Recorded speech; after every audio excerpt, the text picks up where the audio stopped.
This is a review of a X47 Puma Speed hybrid turbo for a 2015 Fiesta ST US model. And so I want to talk a little bit about different aspects of the cost, install, performance, results, is it worth it, drivability, etc. So let's start with why. Why would you do this to your car? So I had the, I installed this turbo about 2 years into ownership. Previous to that, I had a full bolt-on setup, which we call stage 3 on the internet, and basically that means just a catback, a upgraded downpipe. I have a catted downpipe. Some people run a catless downpipe, which will give you 5 or 10 more horsepower. Intake, upgraded intercooler, and then custom tune, which brings around 215 to 220 horsepower and around 285 to 300 foot-pounds of torque, and that's proven on many real dynos. So the deal with the turbo upgrade, the reason people are doing these is because with a stock turbo, even if you get ethanol or meth, or with all the bolt-ons and custom tune, you're still your power's gonna die off around 4,500, 5,000 RPM. So the car feels a lot quicker with the bolt-ons and the custom tune, but really with the stock turbo, it's limited and it's just still slow. I mean, you're maybe going to get a 0 to 60 in 6.5 seconds. You may be low sixes, but still, it's going to struggle to keep up with a Camry or a V6 Accord or even a minivan. So what the upgraded turbo does, the hybrid turbos, some people are going big turbo. The hybrid turbo is sort of an alternate to that because you maintain stock spool because you're using the stock housing. So the Puma Speed X47 and really all the hybrids that I'm aware of, they use the stock housing, but they have an upgraded impeller wheel, and some of the other things inside are upgraded. So you're getting big power, but you're also keeping that low spool. So that's kind of the reasoning to go with that. Power is really, the most you're going to get is 300 to 320 without going full big turbo, but in my opinion that's plenty for this car, and that's what I wanted. I wanted power to redline rather than power dropping off. So having said that, that's kind of why you might want to do this. Truth be told, the newfound power in the car really is not really usable on the street, and the reason for that, here's a full throttle run. So the power isn't usable on the street really beyond 60 miles an hour, because when you're getting into that higher RPM range, that you're actually going to utilize the power that comes with an upgraded turbo, you're already doing 70 or 80. So unless you're tracking the car or using it really beyond street use, honestly, there's really not a lot of drivability improvement. When you floor it in second or even third, once you get to that 4,500 RPM where the hybrid or the bigger turbo is going to bring more power than a stock setup, you're already doing 70 miles an hour in third gear. So when is that new power usable? That's a question I would encourage anyone that wants to go this route to think about, because are you really going to use it? Now it's there, it's wonderful. I'm in third gear now. Floor it, and the power just climbs past 4,500. It's really wonderful. Again, on normal use, are you going to use that every day? Maybe not. But hey, it's awesome. Parts needed. What do you need? So from Ford, and I'll link these down in my description, you're going to need about $120 worth of parts, and I'll list those in the description. Really, it depends on your model. I went ahead and bought everything because I didn't want to have a stud snap or something. That's pretty common, and then have to stop the install and go order parts, and Ford might not have them in stock. So 120 or so. I would say go ahead and get everything. I have found that even in the same model year, a 2015, I've seen this turbo installed in 2 different 2015s. One had a build date a few months earlier than the other, and it actually, the setup was different. And in one car there were bolts, and the other there were studs. So I would just recommend getting everything, and 120 bucks is what you're going to spend on parts from Ford. and that's all you need for all the bolts, all the gaskets, you know, everything. And I would recommend replacing everything when you do this install, and just to be safe. So hardware, what do you need to spend? So really the necessary things are, you need an upgraded intercooler, you need a wastegate actuator, and of course you need the turbo and the tune. That's going to run you around $2,000 depending on used or new. And then recommended things, really, if you're going, you know, with the turbo upgrade, I would say, you know, go all the way. You know, so the recommended, not necessary, but recommended would be a catback exhaust, a downpipe, and a cold air intake. You're going to get a little more power to those. Not, you know, most of the power is just going to come from the tune and the turbo, but you can get another probably 15 or 20 horsepower out of those parts if you decide to get them. And then optional things, you know, these are debated.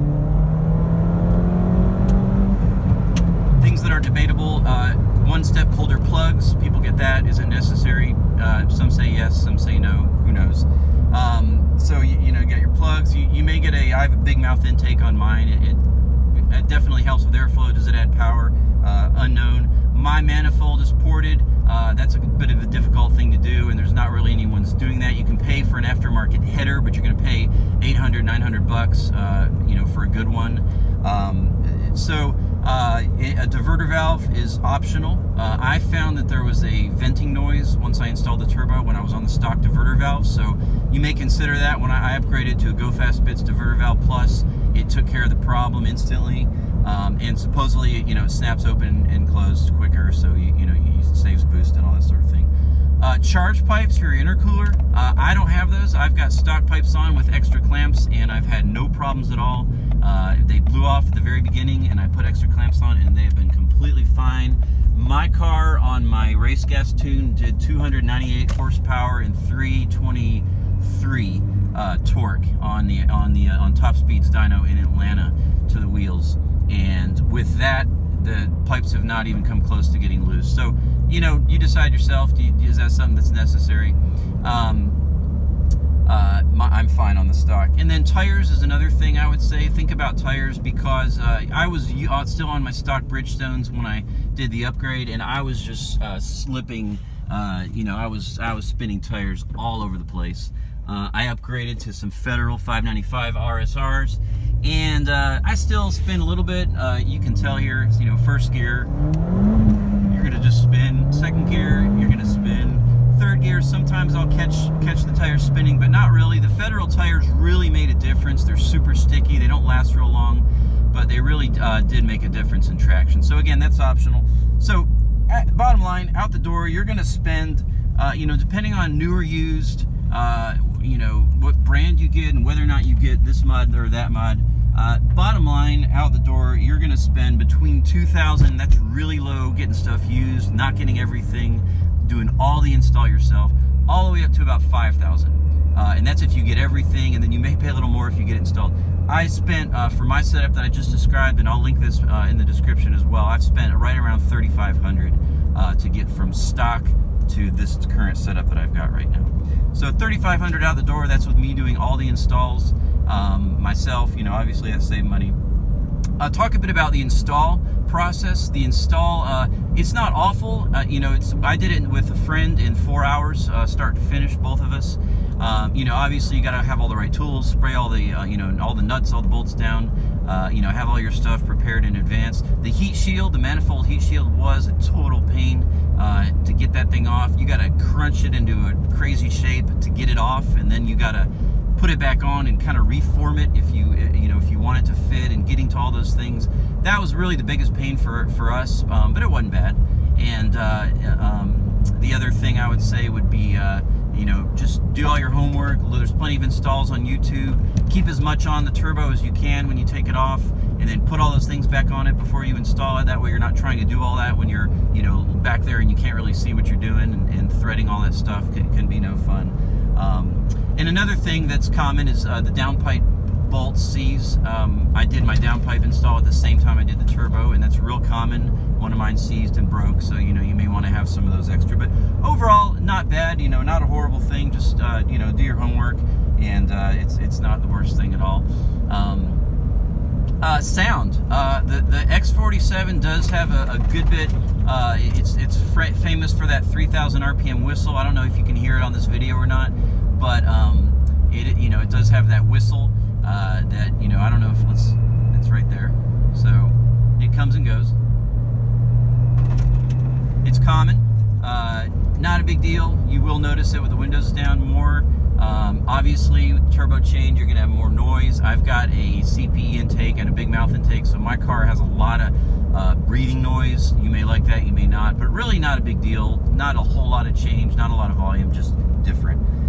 Miles per gallon, I was averaging about 31 mixed. That's city highway driving. I do go wide open. I do go to red line pretty frequently, and I'm getting around 31 mixed city and highway driving. So with the hybrid, it did not change at all. I'm a 93 octane right now. That's what you're seeing with the driving I'm doing, and 93 octane tune.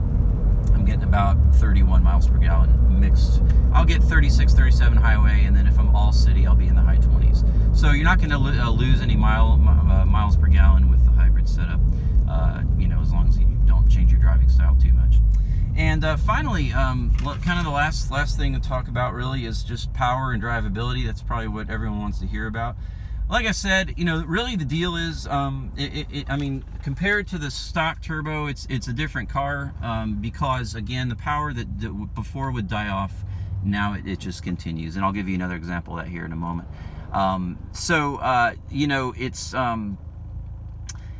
It's wonderful to have that new power. In this format with 93 gas, you're keeping up with V8s. With a larger, with better octane, and I'll do another review with my other tune. You're going to be able to take those cars pretty easily. Like I said, really the issue. Here's another pull, third gear, and I am on a road, so I can't go fast. I'm not on the interstate. But again, the drivability, it's just like stock. The spool is identical. You may lose a tiny 100 or 200 RPMs, but really not noticeable. But you're getting that power at the top end, and so that's really the thing I would say that if that's what you're looking for with this turbo, and you're willing to spend the money for the upgrade, you're going to be really happy with the results. Again, you're going to have traction issues. But you would have had traction issues anyway if you were going with this, a custom tune with a stock turbo anyway. So not a huge deal really. And you can control that with traction control. I keep mine off, otherwise it just keeps cutting power, and that's no fun. So there it is, the X47 Puma Speed Turbo. It's great. I say go for it. Like I said, if you're looking for a little, to change the car, it will change the car pretty dramatically. And I'm going to pull over here and just give a quick shot of the car, and before I end this video, and let you see the engine bay. All right.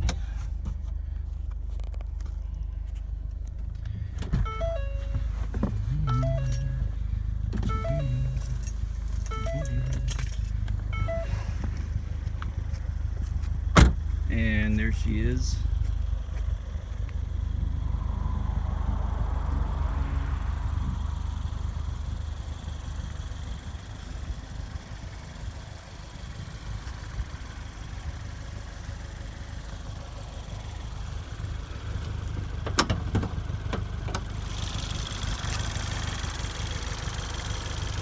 Of course, the turbo's back there. You will not see it.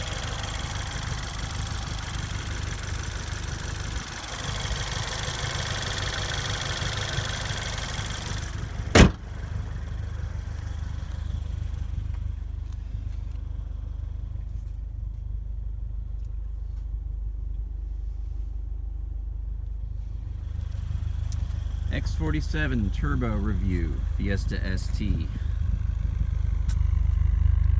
Go get one.